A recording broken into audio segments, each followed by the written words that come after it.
Okay, so we took a little break and rearranged the seating so that Rita doesn't have so much of a glare behind her for the video. And we're going to continue on with this wonderful time together.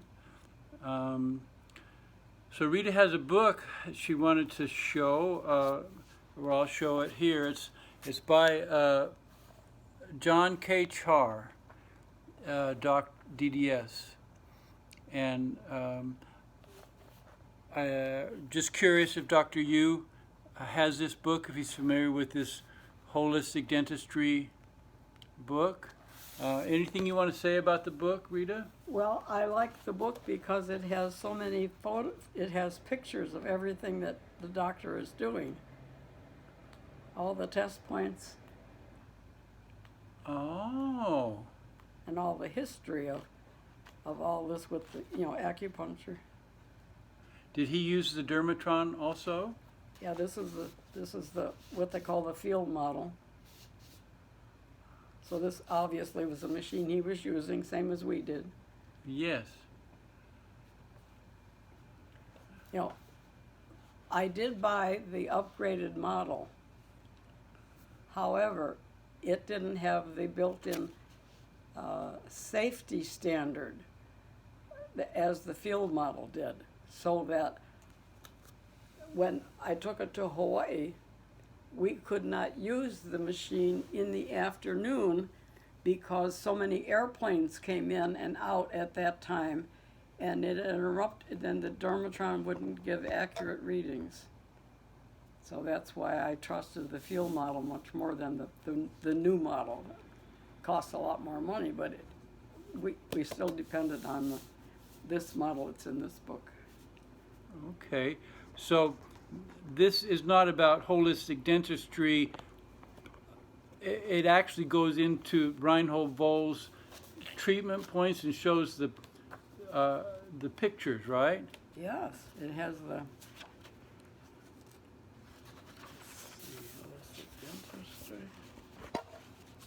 It gives all the index here of what's energetic reactions, the yin and the yang principle of opposites, body electric acupuncture points according to Voll, the Dermatron, operating instructions, patient management, hand electro acupuncture points. It's all in the book. Let me just kind of show. This is the index here. I don't know if I wouldn't be surprised. Dr. Yu has a wealth of a library. If he's been following us a long time, I'm sure that he has. And if he doesn't, I'm sure that Carolyn Windsor, the lady who developed she and her husband wrote the history for Voll. Okay. To the best of their knowledge, that they got from the German people. But I think with the narrative I've told them at these trainings, Carolyn Windsor is very interested in making contact with you. And she has actually a very nice website. She lives up in British Columbia, Canada. Oh. And her husband has passed away, and her mother recently passed away. So I'm so glad I found you, because I'll get your contact information, and I'm going to get you guys talking to each other. Because she always comes to Dr. Yu's trainings and gives the history of Voll. So if you and her could get together and come up with a acceptable narrative, because she's very, very open to the fact that the narrative of Voll has been tainted to fit the dental industry. It's been censored, and new words are put into the dictionaries and into the books, and then they get republished. And it's pathetic right now what's happening in the medical industry is that they are deliberately taking words out and putting other words in. And they're using this idiotic AI system to do that because they can do it so much quicker than laboriously as we're talking about maybe doing it between this woman and myself. Yes.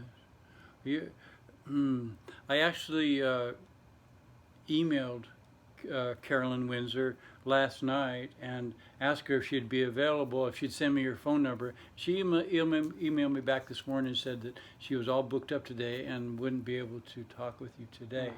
But I will get you her email, Okay. and you can open up if you would. I would really love if you would, because she and her husband were known as the historians that brought Reinhold Volt, and they have a lot of printed material. So if she could show you what they came up with, and you can share what you learned from Ben, and we can come up with a narrative that is closer to the truth, not based on monetary gain.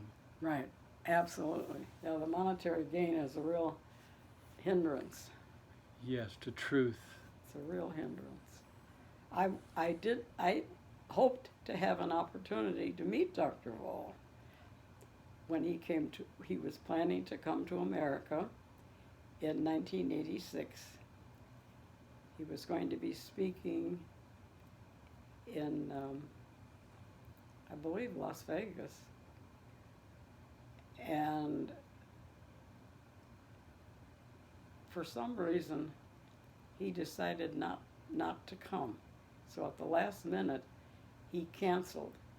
And so when Ben talked to him on the phone and asked him why he canceled it, he says, because it takes 5 years to learn the acupuncture points. It takes 5 years to learn how to use the dermatron. And he says, I'm 80 years old. I don't have time to waste on a group of doctors and dentists that don't want to expand their education. So he says, I decided I wouldn't show up. Oh, okay. So we didn't go. That he was gonna, That's when you and Ben were living in Paradise Valley, that he was going to come to Las Vegas. 1986? 86, I believe, is when he was going to come to San Francisco. And Ben and I had been in San Francisco prior to meet Betsy Manning. Are you familiar with Betsy Manning's work? No, I'm not. She is the author of a number of books dealing with the dangers of mercury in the teeth.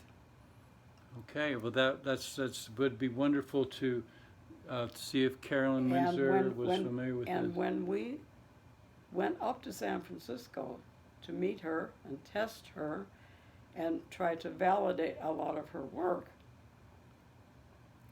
we tested one item and said, you've been contaminated by radiation. Do you know that? She says, no, I didn't know that. And at that time, the only radiation element we had was for uranium in our test kit. So we said, how are you getting uranium into your system living here in San Francisco? How is this possible? Well, what we learned is when the submarines, military submarines, would be offshore of San Francisco Harbor, they would dump their toxic water in the ocean and then come in under the bridge there that you see, San Francisco, the famous bridge. And then they would come in and those submarines and a lot of the work and equipment and stuff that was all brought into the harbor of San Francisco.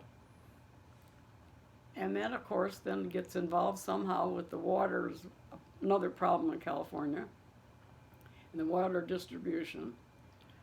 And this was how she was getting contaminated. It was through the water and uranium.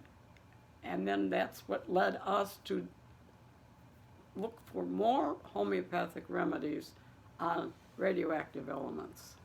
That's something I'd like you to talk about is, I know Ben had a large number of radioactive materials that he could test individually for. Could you just tell them the names of some of the homeopathics that you tested? For uranium, cobalt, strontium, and the natural radiation, which remedy is radium bromide. Then we learned more about graphites, and we learned about this was at the time of St. Helens and the explosion knocked down the mountain Yes. in was that Oregon or I think it was in Washington State. Washington Oregon, State? yeah, Okay. they're up there, Mount St. Helens. In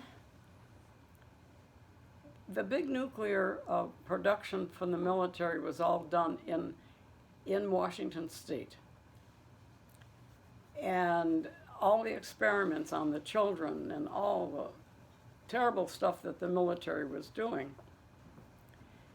And what we learned was the connection between that facility and what they call the Z Trench. The Z Trench was something man created to take the wastewater out of this military location, Hanford military base. That's where all the nuclear waste is stored and still stored to this day. And when they dumped it through the Z Trench, they said, okay, we can use, there was an element that they could put through the trench to try to neutralize some of the radioactivity. But obviously they didn't neutralize enough because that Z Trench went right through that area where Mount St. Helens and the thing blew up. The volcano erupted because of this energy transfer of the natural in the ground and the man-made stuff that came through the trench out to the ocean. This is what caused Mount St. Helens to blow. That was our theory. That was our theory. Okay. And that's where we also learned about the bentonite clay. Yes. Bentonite clay is very important, and I still have a 3-pound bag of bentonite clay that we used to test as one of our radiation remedies that was not homeopathic. It was the real bentonite clay. Let me tell you a little side note. The bentonite clay from Redmond, the Redmond clay, the real salt mine in Utah, where this bentonite clay is mined at. My second daughter, Heather, married the son of the man who runs the mine. Oh, for heaven's sakes. And so she, and he's the one, and her husband's the one that became a chiropractor and replaced me as the male chiropractor. And so my ex-wife and my Heather's husband, who's a chiropractor. Anyway, I won't say too many names, but anyway, that's just an interesting side note. That yeah, but what's interesting... The bentonite clay, I use it myself all the time. What's interesting today is through Jonathan Otto's series, they are bringing people on these Zoom calls and things and talking about bentonite clay as one of the detoxing agents to get rid of the parasites. Oh. Humic acid and bentonite clay, especially for people who have the deficient liver. Well, Doctor, you would certainly love to know of other ways of, because what he's found is that you have to go for the kill with these parasites. Yes, they're absolutely. They're demonic in nature. Absolutely. And so he uses medically prescribed. I couldn't afford them. It was like an $800 bill when I went to him. Sure. And so he said, well, you can just go to the feed store and use ivermectin, parental pamoate, and praziquantel, which is what they give to horses and cows and sheep. Right. And so that's what he prescribed him, but I couldn't afford it. So he, and we could buy the parental pamoate online through Amazon, and the praziquantel and the ivermectin combination is called Equimax, and you can get it, it's given to horses, but you just, and so I am... It's got an apple flavor. Yeah, you could, some of them do. This Equimax... Well, the one that I had gotten... Zymectrin has the... and some of the ivermectin remedies for the horses do have the apple flavor, and I've tasted that. it's not necessary as far as being, an effective dewormer. But so that's what Dr. Hughes found, is if you don't deal with the parasites in the dental, people, this is just like a 24/7 strain on the body's energy. Absolutely. And it's just not being taught in the medical profession. And the parasites are eating your food. Literally, that's who you're feeding, yes. If you don't have the energy, it's because the parasites ate the food, so that your body couldn't convert it to energy. This is what Dr. Yu's findings are too. Yeah, he tries to stay away from diet, and he says, the fastest ways. And I'd like to see you guys corroborate with your findings with the radioactive homeopathics, and interact with what he's found. He can get the meridians to balance the fastest by going for the kill of these parasites. And he's written a book. It's called Accidental Cure. He's written 2 books. I'll get you in touch with his website. But the name of his clinic is called Prevention and Healing Incorporated. And he has a self-standing building, and he takes no insurance, because insurance doesn't cover what he does. No. But he's a board licensed internist. And so, because he first learned about these parasites because he was a military colonel sent down to Bolivia to give 10,000 people parental pamoate just to see what happened. It was a governmental project because they know these parasites are there. And so when he came back, he started trying parasite medications with his patients.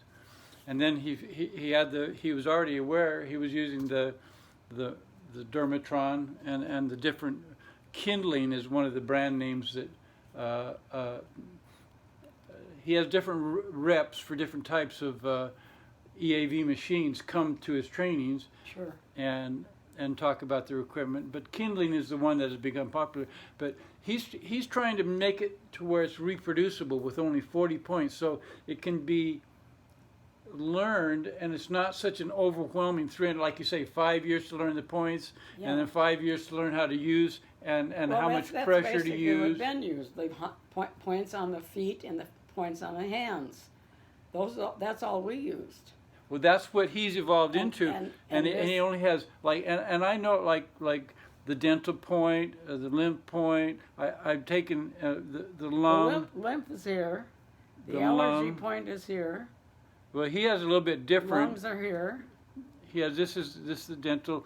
Yeah, but he just has like 10 points. Yeah. That you're talking just like one here, one here, one here, one here, one here, one here, one here. The heart up this way and the small intestine down that way, large intestine up here. And this would be like joints. Anyway, and this one is circulation, sex, and this is allergy point for him. And then this one here is it's not coming to me, but this would be the triple warmer. Yeah, pituitary. Pituitary. This is organ degeneration right here, so which would include the pituitary.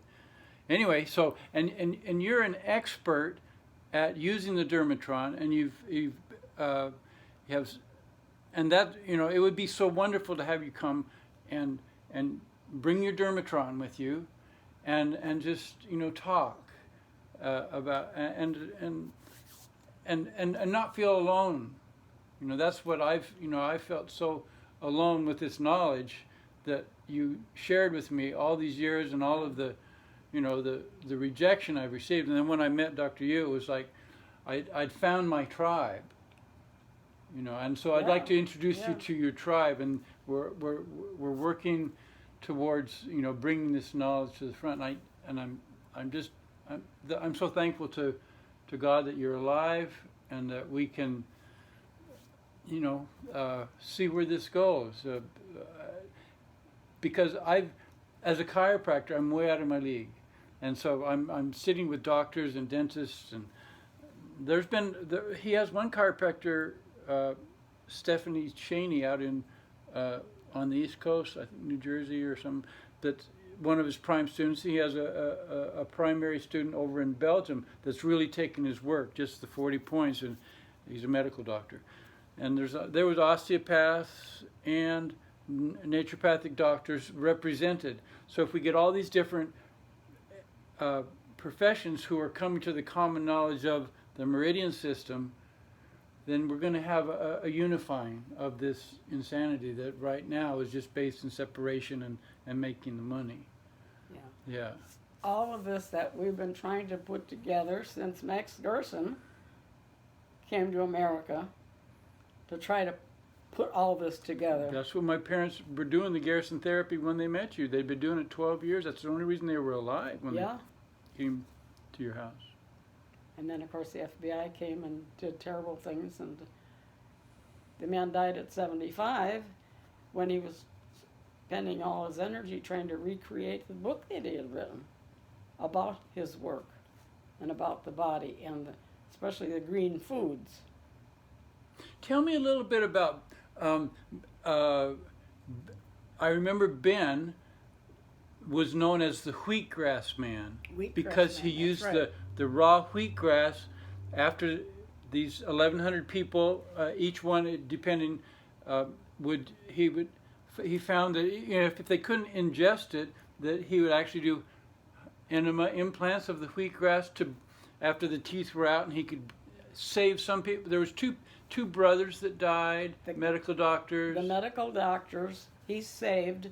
In those days, if you had diabetes, they cut your leg off, and there were 7 surgeons that were going to lose their leg to that surgery. And somehow they found Ben, as he was known as the healer, and he was also known as the wheatgrass man. That's what I remember. And what he would do, he grew the wheatgrass in a little thing that he had set up in his backyard. So he always had fresh wheatgrass juice. And he had the little red wigglers underneath. He told me for the mats to eat the. Well, I don't know the details of what he did. I remember him telling me about the little red wigglers would decompose the mass after they cut it. Oh, okay. And then he would just have a teeny tiny little thin layer of the roots left, and then then he would have them put like the wheatgrass itself and make like a poultice in some kind of gauze wrapping or whatever, and use that on the usually it was the toe where the problem was with the the diabetes. The gangrene in the toe. And then he would use his penknife and slice open parts of the toe and then put the wheatgrass on the toe and then wrap it in the gauze. And then that wheatgrass energy would get into that toe, and then with the holes that he made, the poison could drain out. And that's how he saved the legs of 7 different surgeons in Honolulu. Wow. That's how we did that and then there was a woman from the East Coast that professed to be the only person that knew how to properly prepare wheatgrass for humans to use. And she came out to do a television production. And he, at that time, had a television show where he taught cooking. And so he had her as a guest on the show. And he says, that woman didn't know a thing about what she was talking about. I had to set her straight. Ben had a TV show teaching. He had many different shows, but this one particular TV show was a cooking show. I didn't know that about him. Cooking show. Yeah, he had his own catering business. He also was the youngest claims officer for an insurance company. And when he came to the mainland, he presented his program for what ultimately became known as fire insurance. It was fire insurance, and then he grew that in his idea further out of homeowners insurance, not just for fire, but other things that happen. So you could have your home insured in case you had these problems, because they had those terrible hurricanes and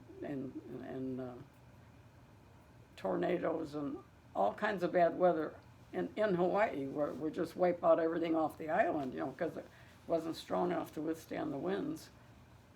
And so that was how fire insurance got put into the records. Was what he was 35 years old at that time, and that's how fire insurance all came about. And then he was injured. Talk about his car accident and how he healed himself hanging off the boat on the fishing net. He was in a bad car accident, and he went to the sea to heal his leg so he could walk again by hanging off a fishing boat. Well, he was a fisherman when he was a teenager. He was standing on the dock when the Japanese dropped the bombs. He was 19 years old. Oh, December Pearl Harbor? 7th, yeah. Huh. And he was there for all that cleanup and all that terrible stuff. He had nightmares about that. I'll be darned. I didn't know that Terrible. he was there when they dropped Terrible nightmares about that. They never passed. But he had a friend that had what they referred to as a ranch. You know, like 10 acres of ground, and you have 2 or 3 pieces, some cattle, and grew some crops to feed the cattle. And they had a pond, and they had fish in the pond. And somehow he was there at the ranch, and he was crossing over the wooden bridge that went across the pond, and one of the planks had rotted and had given out. And that's when he was hanging upside down. And he did that for hours and hours before anybody found him. And then it come to find out that his leg was broken. And somebody got him to the doctor, and that was a whole nightmare because the doctor didn't know what he was doing. And they encased the whole leg in a big cast from the hip all the way down through the toes. And so there was no circulation. And the thing got infected. And then he wound up being in a wheelchair for 7 years. And it was when Dr. Voll and the wife and Mr. Pitterling, the electronics specialist, came to his house. And it was Mrs. Pitterling that showed him how to use the dermatron to stimulate the nerves in that leg so that he could at least bend it. Before that, he'd have to drive, and his leg was always extended straight out. So it's very hard for him to get in and out of the car, and everything he did, he'd take a shower, all the stuff he did was with the leg straight out for 7 years. And then Mrs. Pitterling showed him how to use the dermatron therapy section in order to get those nerves and all those tendons to relax and allow him to bend his leg. Now, Pitterling is a name that I've heard mentioned. He's the electronic engineer that actually built the dermatron? Built the dermatron for Dr. Voll. Okay. That was Mr. Pitterling. Okay. But it was the wife who taught about the therapy part of it. So, let me kind of feel my way. So, he was exposed to Reinhold Voll at the time he had this cast on?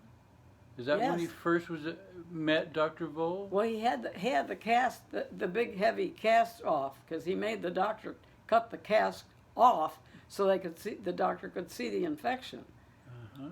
So they had to get that cast off.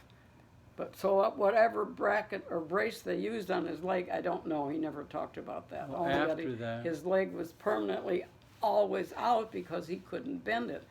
You know, the tendons, the adhesions were too tight and he couldn't bend it. And then Mrs. Pitterling showed him how to use the therapy part himself after they left so that he could run that every day until the tendons let loose and the leg relaxed, and he could then.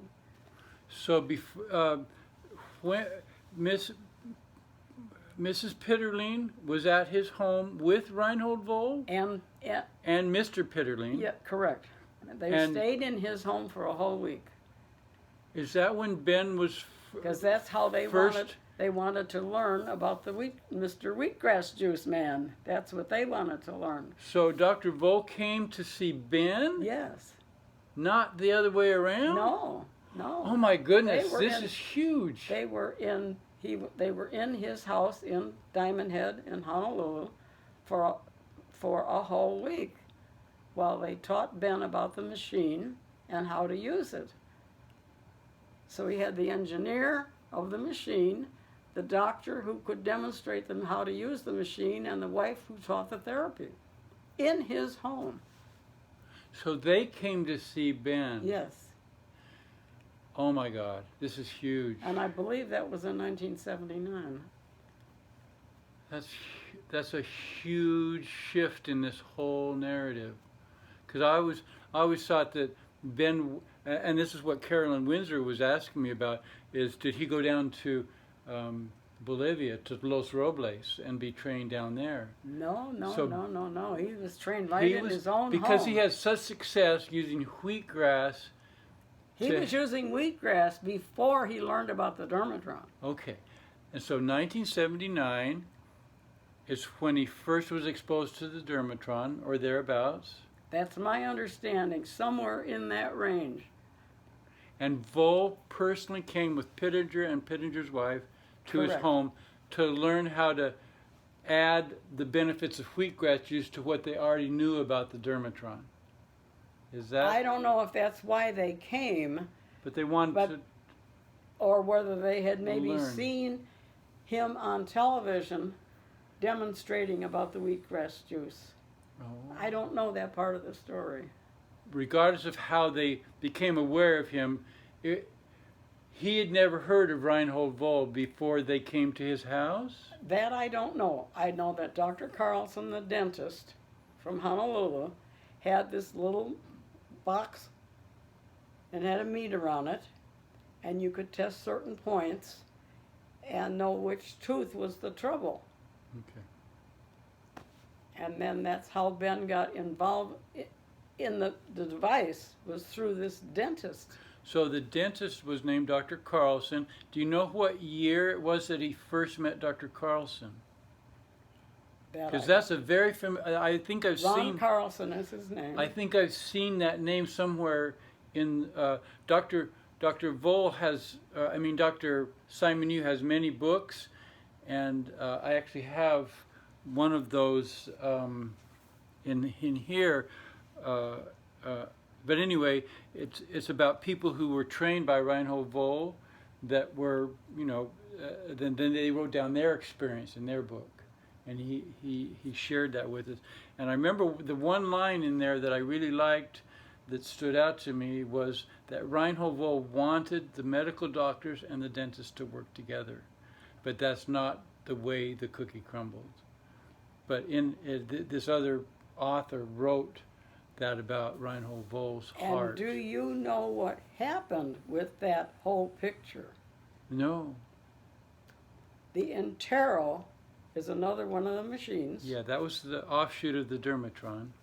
No, this was before the Dermatron? This was a Canadian thing. The Intero. This is well after the Dermatron. That's what I was. They wanted to make it computerized so that it wouldn't take 5 years to learn how to use the machine. Right. So they put all the information into the Intero that they knew, but there was virtually nothing in there at all about how to deal with radiation. Beautiful. So that's why we didn't want to get involved anything to do with the Dermatron, the Intero. But we were invited to a conference, and it was going to be the Canadians and the Americans and some outside business was going to put them together at this conference so that the dentists could use the Intero in their dental practice. And they had visions in Davenport of establishing a 100 room facility to teach 100 Because in order to get anything approved, in those days, you had to have 100 people had to be able to duplicate the therapy. So they were going to put these 100 dentists in this building in Davenport. Davenport, Iowa, where I went to chiropractic school. Let's just make sure It we're had talking. nothing to do with chiropractic But school. it's the same city, right? It's the same city. Okay. That was This I'm fascinated by. That was the plan to bring this into place. Well, then they couldn't do it in Davenport, so they were going to do it in Phoenix. Ben was already in Phoenix, and most of the dentists already knew about the dentist and the blonde. I was very blonde at those days. You? Yeah. Okay. If you see that dentist, that Hawaiian man, and that blonde woman that's with him, bring a patient to your office, don't accept him as a patient. Because what we want to do is to train 100 dentists on how to use the Intero so that we will have this whole big production of all these 100 people qualified to do this new business. Okay. And this. And when enough dentists had heard about the Hawaiian guy and the blonde lady, they said, wait a minute, you're trying to tell us that you have a brand new conception of how you can help people get well because of changing their teeth or the fillings in their teeth? We already know that from this Hawaiian and this blonde lady. So we're not going to invest any money in that. Really? So this meeting that happened in Davenport was No, it was not in Davenport. when Davenport wouldn't let them do it there, so they went to Phoenix. They realized with Palmer being having a school, and there was also a school for osteopathy. Yes.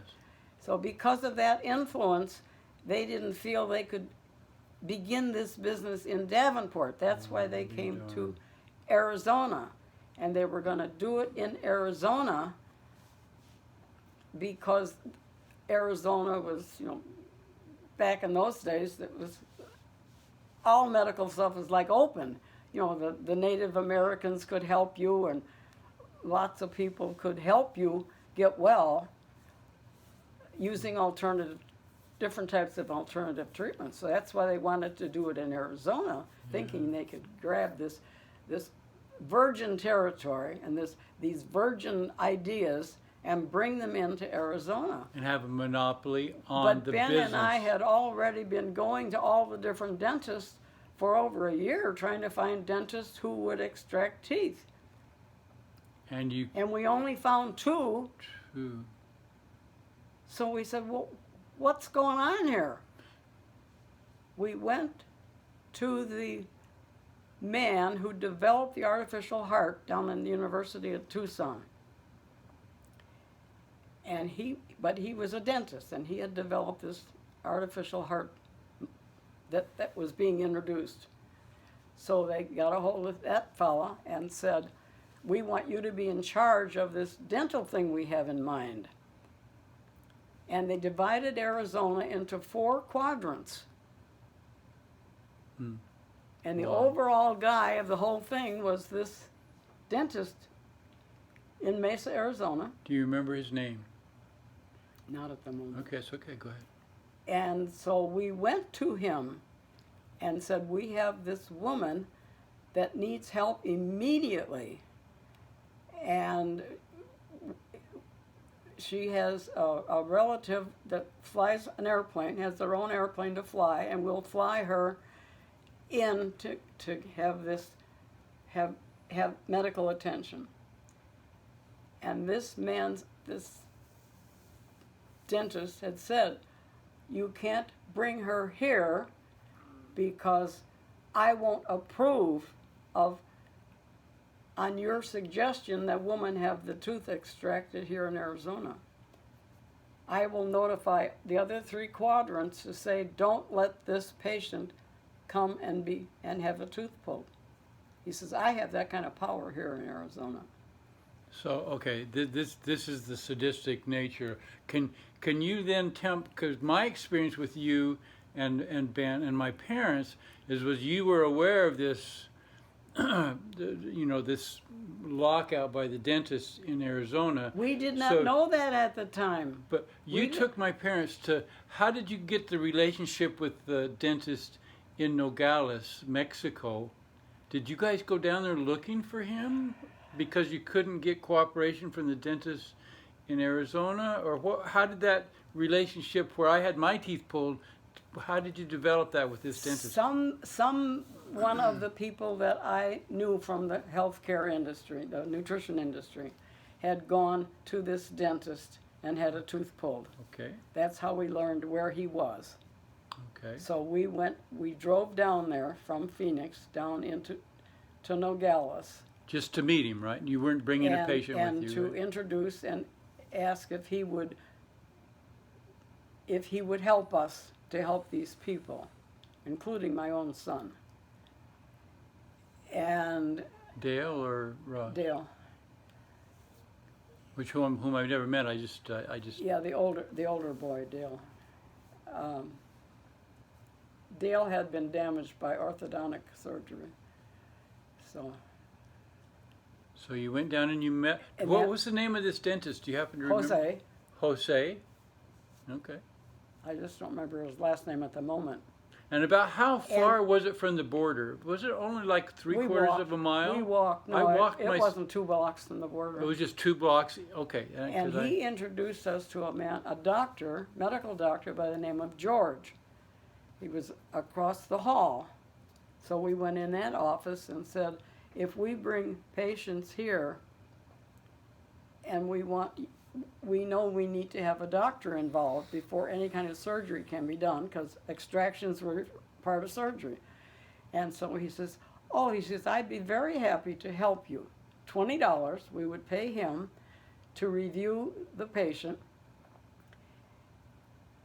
And what we learned was that doctor was associated with the cancer doctor in another building, and they worked together and knew the problem was coming from the teeth. Now, the reason we couldn't get dentists in Arizona to extract teeth is they weren't strong enough to extract these, like cement in the jaw teeth. They had to cut them out. And they'd only do 1/4 at a time, and right? And as a result, they couldn't get all the debris out of the jaw because they cut the tooth and the debris was in the jaw. All oral cancer is in the jaw. Seeps down through the roots of the teeth into the jaw. You know, that's a bone is porous. Yes, and I've learned that actually the teeth are like a pump, and when you put a plug in there, the fluid is supposed to, when you chew it, it goes from the roots out through the teeth, out through the enamel. That's the flow of this fluid. So when you put the caps and all that, it jams. It locks it in place. It locks it in there. And then it drains down into the jaw. Yeah. But anyway, that was the story in Arizona, and that's why this investor that wanted to get 100 people, medical people, in Arizona to work with the Ontario people out of Canada to form this business.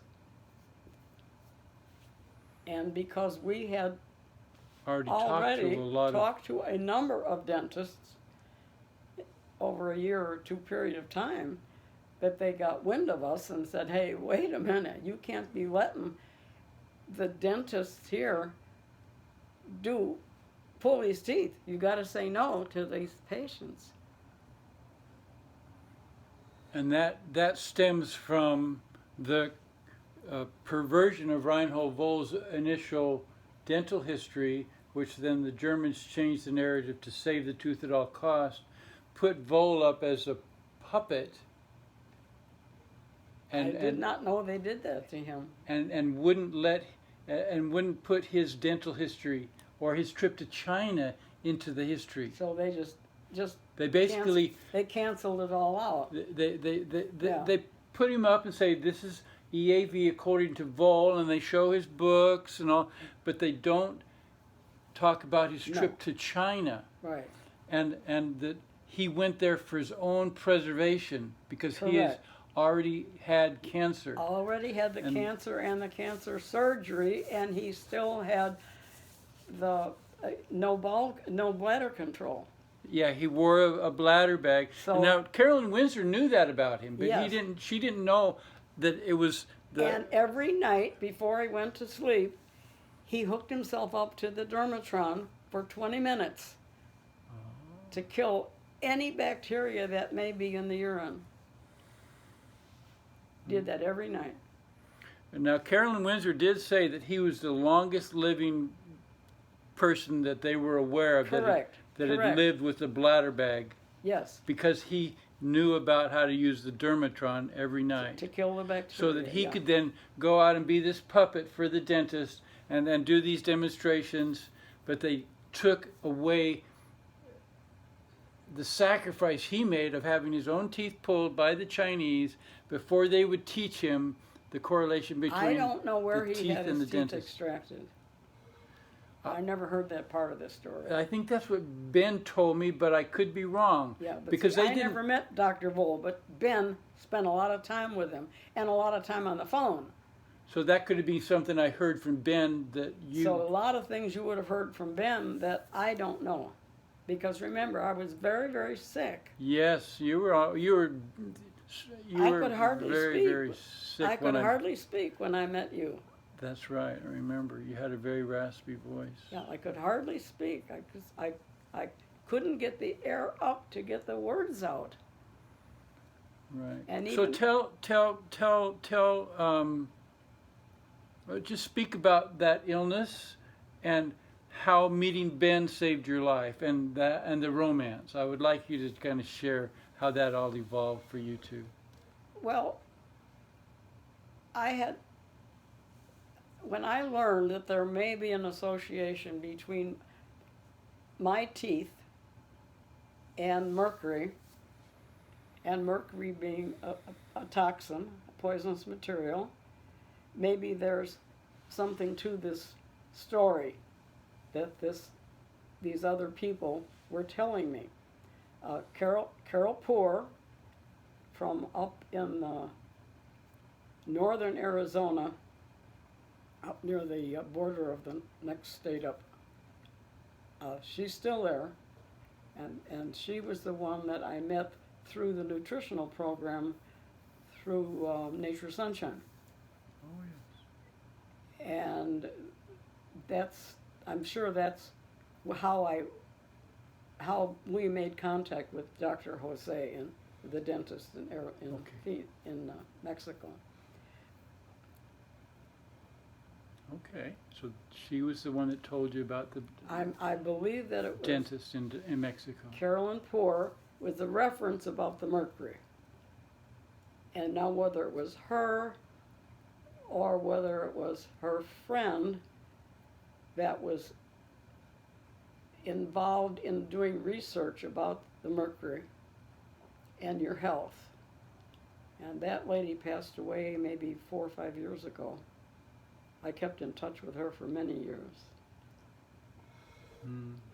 She was looking at behalf of the health of her husband. And unfortunately, she died ahead of him because she didn't believe that the teeth were really getting them out was really the answer. She never believed it. Right. She only believed that the mercury was damaging, and if you got the mercury out of the teeth, you're home free. Well, we know that's not true because the mercury goes down into the roots of the teeth and then into the jaw. And then you wind up with jaw cancer. So talk about how it helped you and how that evolved into the romance between you and Ben, because that's a very captivating part of your history, I think, that people would like to know about. Well, Oh, gosh. I'm sorry. I know it's No, very it's- personal. I'm thinking of the day I went, there were 2 patients that Ben was going to test ahead of me. And I could see that it was difficult to write the notes, do the test, write the result of the test, write the numbers down on the paper. So I said to him, let me write the numbers on the paper. And then he tested me, and there were a number of things, including the liver, where I couldn't take the pain of the stylus hitting that measurement point. Right. It was incredibly painful. So then he knew how ill I was, but he never told me. 5 years later, before he told me that he never thought I'd survive the night, I was that ill. But he said, you put these other people ahead of you. And I'd never met anybody willing to put somebody else's well-being ahead of themselves. I never met anybody like that. So he says, I knew I had to help you. So that I wanted to know about the machine, because doing all of the I was president of the Herbal Education Association with Nature's Sunshine at the time, and I couldn't understand how Nature's Sunshine wanted you to get a 90-tablet capsule, a bottle of this, and this, and take them every day. I wanted to know the real story. Yes. And here's a man, and he's got a machine, and he'll tell you What's really which going one on? to take, and whether this one will collide with this one, which one will really help you, or which one will cause more problem for you. Yeah. That's what I was learning from that machine. Bringing it to 50, the energy. To know the exactly meridians. what will benefit that organ that you're testing. And that's why I continued to make myself available. To help him write the numbers down from the that testings. I could assist him. And I knew nothing about homeopathy at the time, other than I had a brochure from Ludy's out of St. Louis with all the homeopathic remedies. And I knew that my mother had used them for years, and I knew that they were for sale in the Rexall drugstore in the college town that my husband went to, and you could buy them right over the counter. And that would have been in 1965. So the name of the company that was in St. Louis was Ludy's. Luyties. Ludy's. Okay, well I hadn't heard this before. Go ahead. Yeah, that's the. Of course, they were put out of business recently because they help people. Well, that's true. Oh, good, good. I remember They are as viable for use today as the day I bought them. So I'll just. How many years ago? Show that this is the name of the homeopathic company that she's referring to, Ludy's. Over 100 years in business in the United States, and they were sold in the drugstore. And of course, then when Rockefeller came out with all of his drugs, and The homeopaths. they said homeopath, oh, that's too dangerous, you can't use that. So they took them out of the drugstores. But they're back in the drugstores again, but not Ludy's. Now, they had Dolisos out of France. You told me, I remember Dolisos, the name. And Dolisos was bought out by Borian. And now, Borian is out of France. And they have a facility here on the East Coast where they make the homeopathics. They're similar, but they don't have the full range of all the homeopathics that Delisos had. Delisos had an extensive range. That's the company you taught me to use a few homeopathic Yes, remedies in my they had chiropractic practice. everything. All the Hahnemann information was through Delisos. And because they wanted to really push the prescription drugs around the world, they had to get rid of Delisos. So when they brought it back under Borian, they only brought back a small segment of it. Okay. So go on about your connection with Ben and how that developed and how your health came back. I could hardly speak, so that it was very difficult for me, and I couldn't hear all that well. So it was very hard for me to write these numbers down as quick as he was saying them, because you can only have the stylus on the point to get the reading for so many seconds. And then you won't get a valid reading after that. You want the first contact point, and that's the number.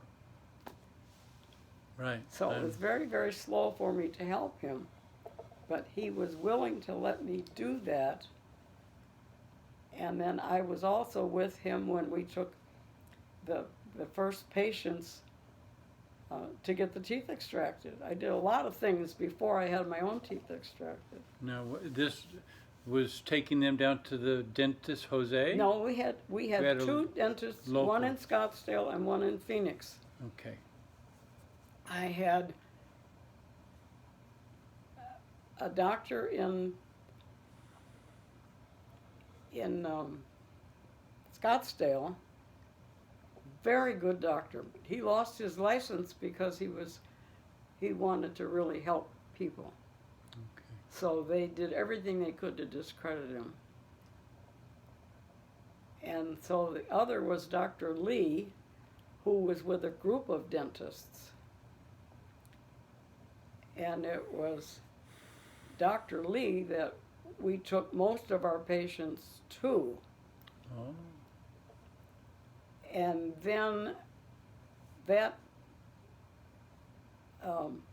partnership business said, Dr. Lee, you can't continue to bring that Hawaiian guy here and his laser light and work on patients. You can't do that in this building anymore. Okay, go ahead.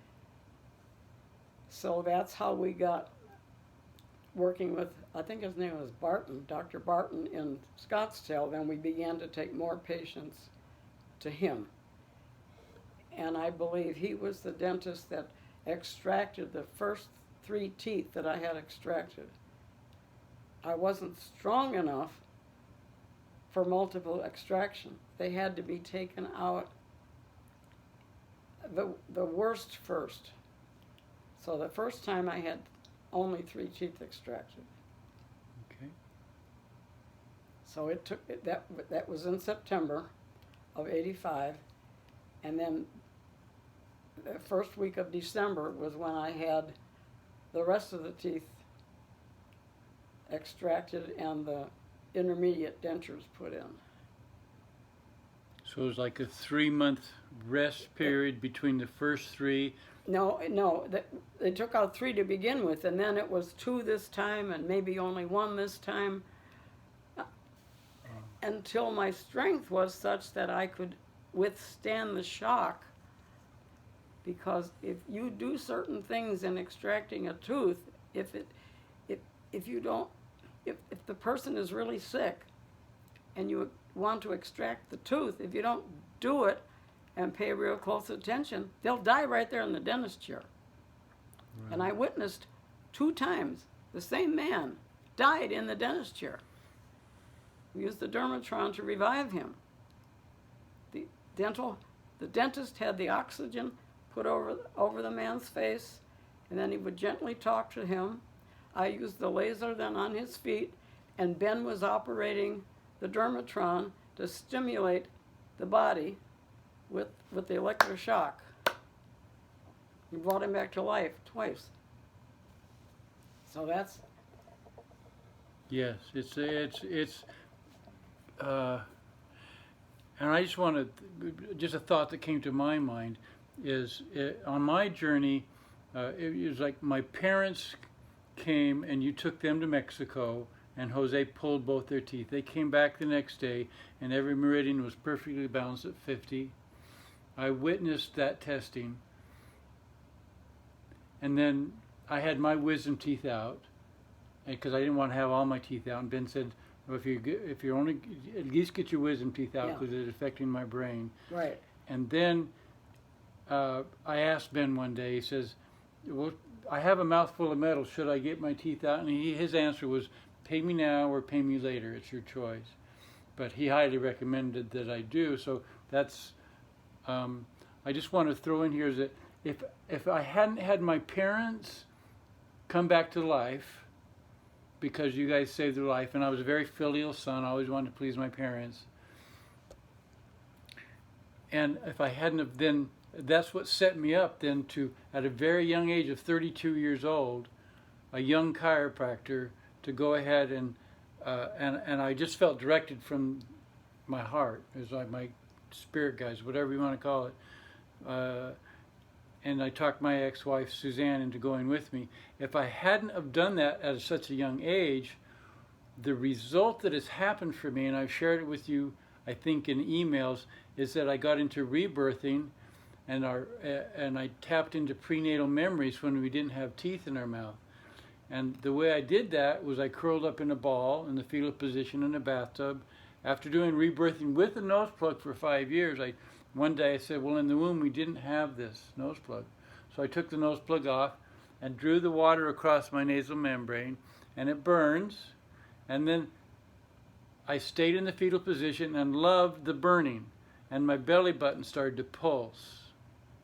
This would never have animated if I hadn't have had all my meridians clear. And this pulsing of my belly button has continued since 1994. Nearly 30 years. I haven't been able to turn it off. And all the knowledge of what humanity suffers because of the practice of sex during pregnancy came gradually, layer by layer, as the mechanisms of death and dying, and the understanding of what time is, and the end of time, and time being the placenta on the wall that ran our life for 9 months.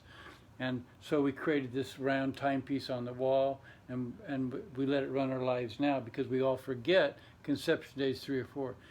So that's a really fast overview of this incredible amount of knowledge that's coming through my belly button pulsing. But it never would have happened if I had not first been set up by the Creator with my parents getting over their cancer, and then at such a very tender and in my prime, with all my everything going for me as a chiropractor and a family man and having kids, I would not have learned the underlying mechanism of death and dying is that humans are the only mammal that engage in sex during pregnancy.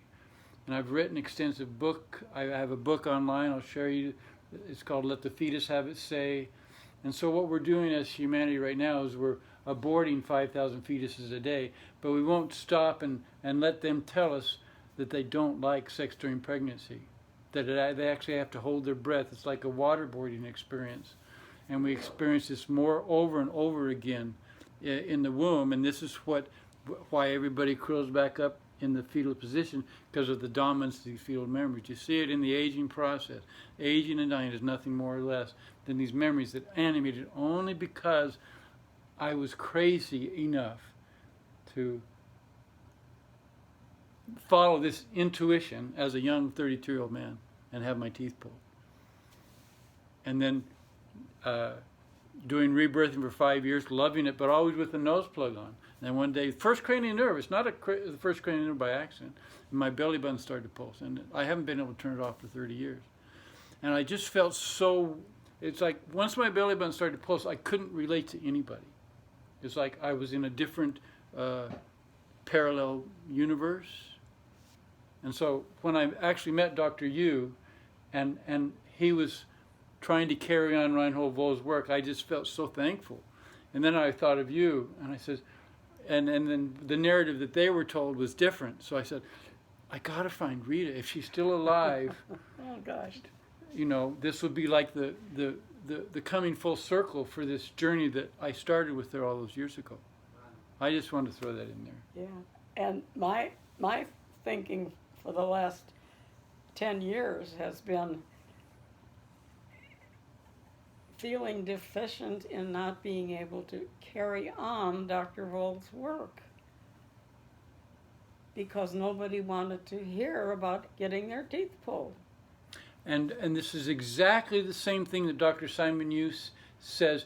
The fastest way to lose a patient, and he's a medical doctor, well respected, and anybody who will listen to him and deal with their dental and the parasite issues, they have miraculous comebacks in health. And he doesn't necessarily, he goes for the worst teeth and the ones that show up, and so he tries to let people keep their teeth as long as they can, but he's also had patients who are very sick, and like an airline pilot, he tells a story, and she couldn't fly anymore because her hands were going like this, and so he'd told her to get her teeth pulled. She didn't want to. She left him as a dentist. Heard through the grapevine from a dentist that she'd gone ahead and had her teeth pulled, and now she's back flying again. Well, the problem is then what do you replace them with? Because you can't really walk around toothless. You have to replace it with compatible composites that don't interfere with the meridians. Right. Well, And that's so difficult with right. And the problem too is with the dental implants. The dental implants. That's craziness there. Well, a lot of them don't work, and for a lot of women, because a lot of women They fail. arthritis, they fall out.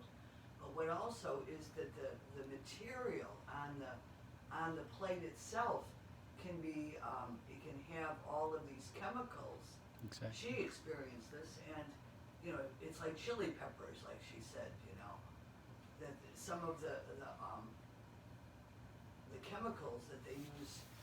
And so just for like with Dr. Yu, I went into him for I think a follow-up test after I started the parasite cleanse, and he came up with the dental point was still showing up, and he does what he calls advanced interrogation, where he puts acupuncture needles in the conception vessels, and it's like when you do that, the parasites can't hide. They hide. They're actually demonic. So he's got the advanced interrogations. But anyway, the next time he tested me, I took my teeth out of my mouth, and every one of my meridians was perfect 50, just like I experienced. Isn't that interesting? Yeah, it's just to show that, you know, without, because this I'm sure has something in there that was causing that dental point to show up for him. I see. Yeah, it's crazy. But the dentists and the powers that be have created this radioactive material to keep, so when people do get their teeth out, Right. they can't reanimate the naval experience. And only because I was so young and still had a lot of steam left, and I started doing this rebirthing, was this knowledge able to come through the pulsing of my belly button. So online I have a Facebook page called Dr. Bellyman Buttons. It's such a crazy path I walked. And you can find it. That's where I post all my stuff about different things I get into. But anyway, I want you to go ahead and talk about With Ben and I. You and Ben. One of the issues occurred with where he was staying. So he said, I have to finish what I came to the States to do. But he said, I can't stay in the house that I'm at. And he said, you know, I have a problem here. I said, well then, I have a 2-bedroom apartment, come and stay at my place.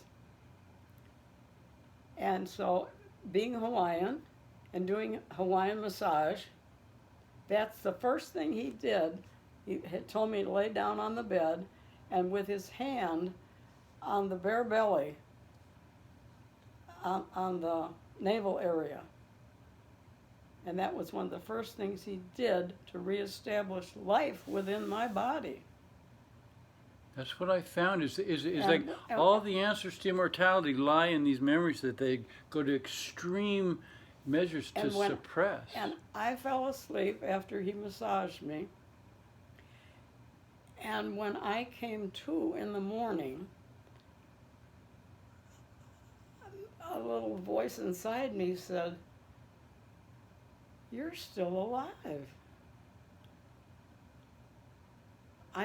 I thought, and as I had conversations with Ben years later, he says, "No, I never thought you'd survive the night." After he worked your belly? And so it was that next morning when I woke up and I thought, he stayed in my apartment, and I fell asleep after he did this massage work. But only thing I remember about it, because the body was so fragile and tender, but I do remember his hand, and I could feel that energy in that navel area. And then I woke up the next morning and I thought, oh my God, I'm still alive. Mm-hmm. And then the first time I had a tooth extracted, number 6 in the back on the left side, was a tooth I had filled when I was in Vienna, Austria.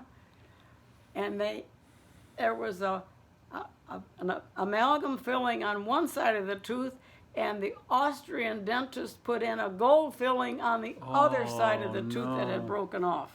Oh no. So So you had you this could electrolysis. get electronic going all the time. Wow. And that's very, very hard on your back. Your back doesn't get the signals properly. So there was always, you couldn't sit for very long, couldn't walk very far, couldn't do a lot of stuff because of that.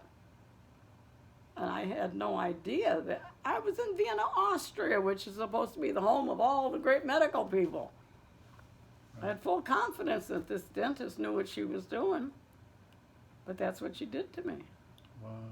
But that was in 1963, and I didn't meet Ben until I was 1985. Wow. So I lived with that electrical thing going all the time. Through your first marriage and the birth of your children and all of that. Yeah. I had my first baby in 61 and the second one in 62. Okay, so you had 2 young children when you had this filling put in. Yeah. But I never thought about. We didn't think about the teeth being a problem at that time. We just No. went to the dentist and he took care of you. I went to Loyola Dental School here in Chicago and had most of my dental work done. So that was the first time I had the second time I had dental work done after I no longer went to the dental school. Once I started working and I had money, I didn't have to go to the school. And a dentist there had a problem with the front tooth. And he drilled and made a hole in the tooth in the back and put a filling in there. But he didn't seal it properly. And it got infected. Mm-hmm. This is So there was a lot of problems with that tooth for many, many years. I remember when I was having my teeth pulled and you were down there with the laser on my feet. Mm-hmm. You started, the dent. I already had my wisdom teeth out, so the dentist started over here on the right side and came to the front. And then he started at the back, and you were shining the light, and Ben was shining the red light in my teeth sockets. And he came up here, and he got all the way, and I only had 1 tooth left before I gagged on the blood. I don't know if you remember that. No. But anyway, so I spit and rinsed, and then, but I was sitting there like a chipmunk with 1 tooth on the top left. Oh, boy. Yeah. But as we were talking earlier on of having the knowledge from Ben that he so generously shared with me, because as he said, he had never met anybody willing to put themselves completely aside and take care of somebody else. Right. Nobody in his family would follow in his footsteps. So he says, even my own daughters don't want to learn and do what I do. Right. But he said, you want to learn, you want to do, you want to help people. That's why I wanted to teach you everything I could. Yeah, thank you so much. You and Ben. But it's how For what- miraculous the brain is, that as sick as I was, as poisoned as I was, that I was able to help other people. I was very slow, of course, doing anything, but I could do things, and I wanted to. It was really important to me.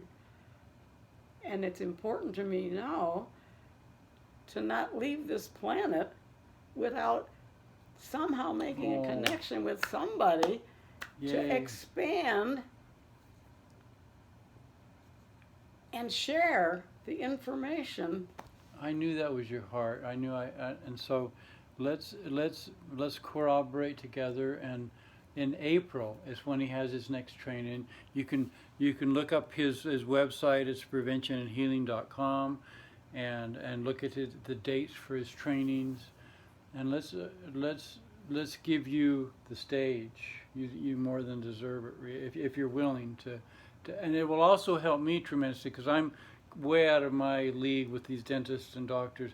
But they're all humbly, and I actually went to New York City and met Dr. Joe Fearon, who's been a dentist in Manhattan for 30 years over Christmas, and he treated me so good. I spent a couple of days in Manhattan, and I actually met up with Dr. Yu and his wife coming back from Berlin, where they were asked to speak about parasites, and we had Christmas Eve dinner together at the Rue 57 in Manhattan. Oh. It was just a coincidental synchronization isn't it that the could way God- never happen God puts the energies of those where that they need will to come. develop and grow out of the infancy, and it's like one-on-one. And of course, those of us who want to help people, we want it to be more than one-on-one.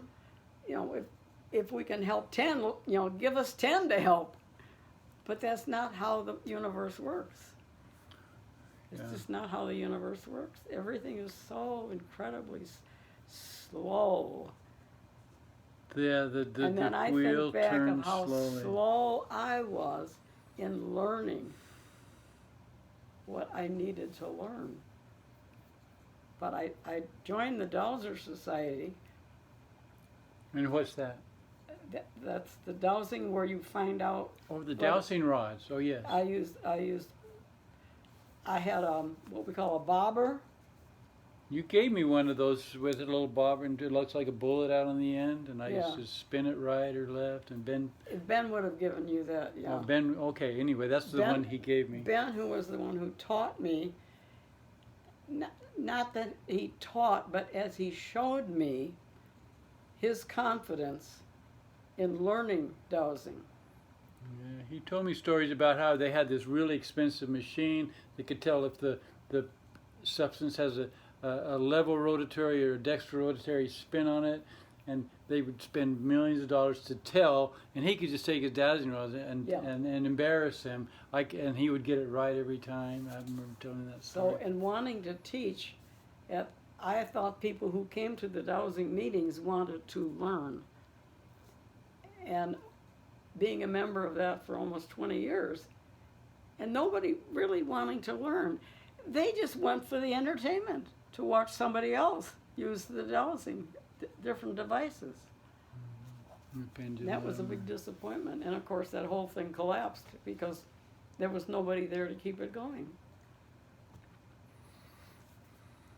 So, Anyway. Ben and you, when I met you, you were not living in a 2-bedroom apartment. So how did that transition happen?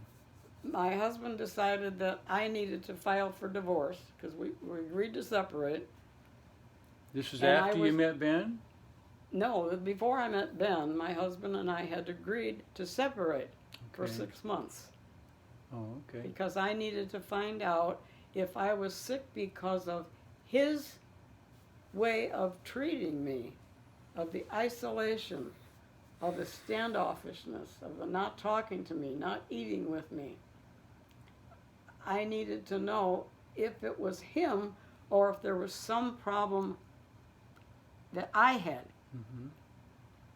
Looking within is So, always the hardest. I was able to find a unit to live in Glendale, in Arizona, Okay. and it was a second floor unit.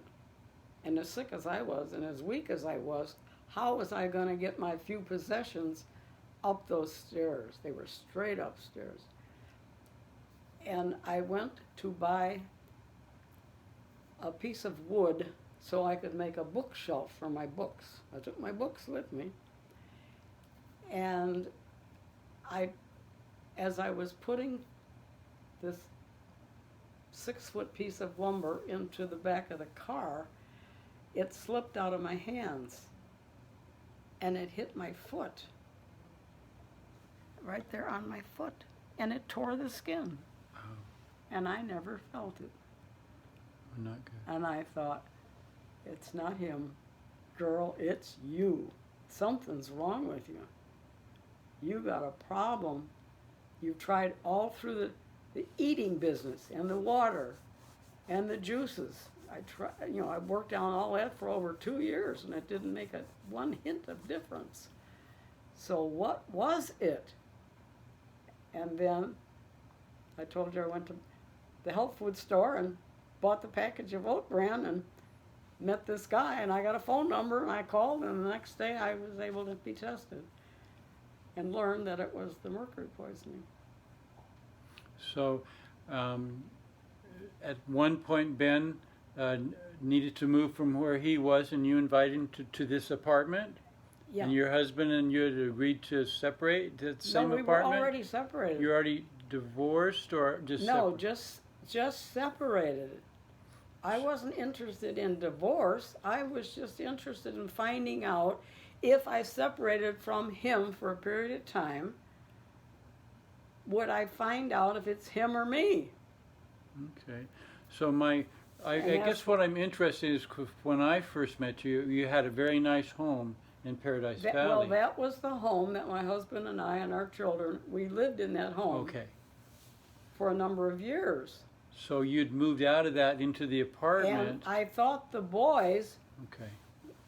once they got into college, would want to start going off and doing their own thing. But they wouldn't leave. The house? They would not leave. And then they both dropped out of the college. Didn't tell me they were dropping out, they just dropped out. And when I learned that they dropped out, that was You were letting them stay there so they could get an education? the house rule was, as long as you are in college, you can live here rent-free. And you can eat here. You won't be having to spend the money.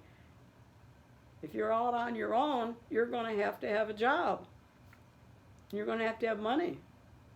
We're going to we have agreed as a family that as long as you are going to continue education after high school, that we'll pay the bill. And when they both dropped out of the college and didn't tell me that that's what they had done. So was your husband still living in the home at that time? Yeah, when I left the home, I left only after the boys, because we told them if you have to get a job and you got to get on your own. If you're not going to go to college, then that means you're not interested in what we do in this house. So you don't have to stay in this house. You are free to leave. But they still wouldn't leave. Yeah, it's hard to give up a free man. That was a discussion that we had in the fall of 84. And by February of 85, the two of them were finally found an apartment and moved out. Okay. And then I thought, now it's my turn to get out. And that's when we agreed that I could be gone separated for 6 months Okay. and see what's going on. The boys are out of the house, You got an apartment. and So when did you I'm move in the back? house with only him and the dog, and he would never make himself available. He didn't want to eat with me. He didn't want to go anywhere with me. Right. We used to play golf together, and he made playing golf together very, very difficult because he kept letting other groups go on through. And because I needed to eat every hour, I didn't want to spend 6 hours on the golf course when I knew I could get through there in 3 hours. Right. And he was doing everything he could to expand the time. And that was really the decision that there's no way, never going to want to stay with this man. So that's when I asked for the separation. And then in the So he was well out of the picture before I ever met Ben. so had you, but you were living, you said you invited Ben to a 2-bedroom apartment. How did you and Ben wind up back in this house? Because Alan said, you take the house when he said you have to file for divorce, and you take the house. Oh, so that, okay. Let's take a break here. I have that's to how I take got- another pee here. That's how I got back in the house.